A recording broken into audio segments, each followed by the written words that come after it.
ছাত্রদের সাথে আরো কাদেরকে দেখেছি, এটা ডিনাই করা যাবে না। আমরা সাধারণ মানুষ দেখেছি। কেন?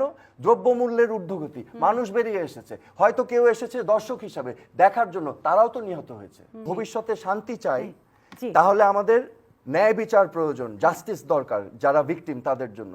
তো জাস্টিস দিতে হলে আপনার স্বাভাবিকভাবে প্রশ্ন চলে আসে, এই ঘটনাগুলো ঘটলো কেন, কিভাবে ঘটলো।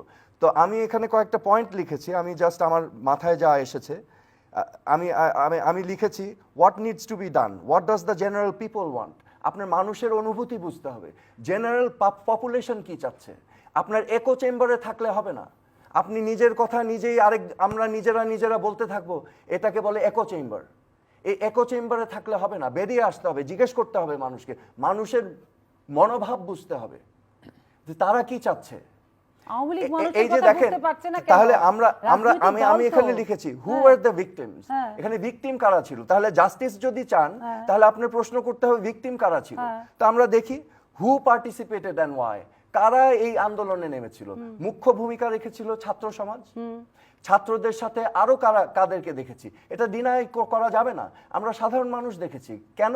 দ্রব্যমূল্যের ঊর্ধ্বগতি, মানুষ বেরিয়ে এসেছে, হয়তো কেউ এসেছে দর্শক হিসাবে দেখার জন্য, তারাও তো নিহত হয়েছে।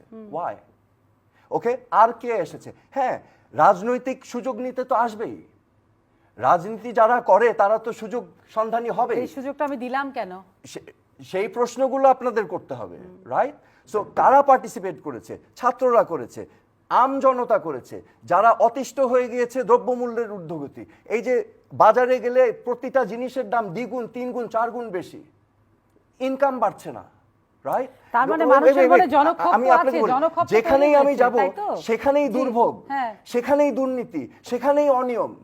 তা মানুষের অনুভূতিটা বুঝতে হবে না। তার মানে সব যেখানেই যাব সেখানেই অনিয়ম, সেই কারণে একটা জনক্ষোভ তো তৈরি হয়েছে, তাই তো জনক্ষোভের নানান বহিঃপ্রকাশ এটা হয়েছে। এটার মধ্যে অনেক উদ্দেশ্য নিয়েও হয়তো কেউ জড়িত হয়েছে। আচ্ছা, but you need to identify, তারা এবং যারা নিরীহ তাদেরকে তো জাস্টিস দিতে হবে। জি সোহেল তাজ, তাহলে আপনি বলছেন শান্তি দরকার, কিন্তু আমরা বলতে চাই আজকে যে প্রসঙ্গ ছিল জামাত শিবির, জামাত শিবির নিষিদ্ধ করলেই কি শান্তি ফেরত আসবে? আচ্ছা, আপনি আগে একটা প্রশ্ন করেছিলেন কি যেন করেছিলেন, যে আমি ব্যর্থ হয়েছিলাম। আপনি তো পারেননি, আপনি পদত্যাগ করলেন কেন?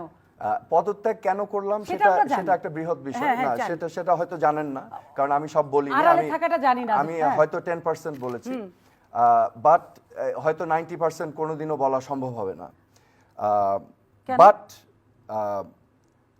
আমি এতটুকুই আপনাকে আবার বলছি, আমি একটা স্বপ্ন নিয়ে মন্ত্রীর শপথ নিয়েছিলাম, রাষ্ট্রীয় শপথ।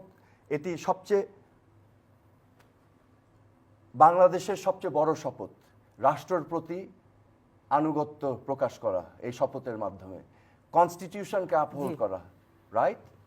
এবং আমি নিজেকে নিয়োজিত করেছিলাম রাষ্ট্রীয় ইনস্টিটিউশনগুলোকে বিনির্মাণের কাজে, এবং আমি দায়িত্ব পেয়েছিলাম স্বরাষ্ট্র মন্ত্রণালয়ের, এবং আমি মনে করেছিলাম যে দুর্নীতি অনিয়মের প্রথম হাতিয়ার হচ্ছে আইন শৃঙ্খলা রক্ষাকারী বাহিনী, এবং এই বাহিনীকে আমরা যদি সাজিয়ে একটি পেশাদার বাহিনী হিসাবে তৈরি করতে পারি, আমাদের প্রথম পদক্ষেপ হবে সেই কাঙ্ক্ষিত লক্ষ্যে। ঠিক আছে? আমি যখন দেখেন সবকিছুরই কাজের একটা ধরন থাকে, একটা কথা আছে, মর্নিং শোজ দ্য ডে। আমি রাজনীতি করতে এসেছি টাকা বানাবার জন্য না, আমি রাজনীতি করতে এসেছি আমার নিজস্ব আদর্শিক কারণে। আমার ফ্যামিলির একটা লেগেসি আছে, আমার বাবা মা আমাকে যে আদর্শ শিখিয়েছে সেই আদর্শিক কারণে, সেটার তাড়নায় আমি রাজনীতিতে এসেছি। I did not come to waste my time. তো মর্নিং যদি আমাকে ডে শো করে, আমি কেন দুপুর পর্যন্ত থাকবো? বুঝাতে পেরেছি কথাটা? আমি চেষ্টা করছিলাম দেশটাকে একটা দিকে নিয়ে যাওয়ার, ওই আমাদের বাংলাদেশ আওয়ামী লীগের দিন বদলের সনদের উপর ভিত্তি করে। কিন্তু আমি যখন দেখেছি সেটা সম্ভব হচ্ছে না, আমি চলে গিয়েছি। এটা আমার ব্যর্থতা বলতে পারেন। আপনি চলে আসার পর কি সম্ভব হচ্ছে? এটা আপনারাই জাজ করবেন, জনগণই জাজ করবে। আই এম নট আ জাজ অফ দ্যাট।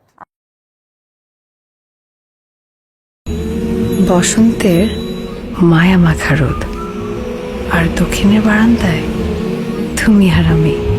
আপুর যেদিন বিয়ে হলো সেদিন ঝুম বৃষ্টি হচ্ছিল।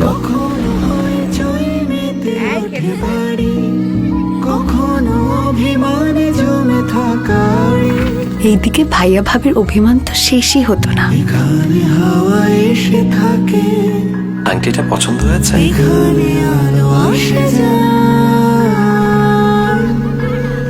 প্রতিদিন এমন ছোট ছোট মুহূর্তগুলো তৈরি করে জীবনের গল্প। Hatil, live and relieve.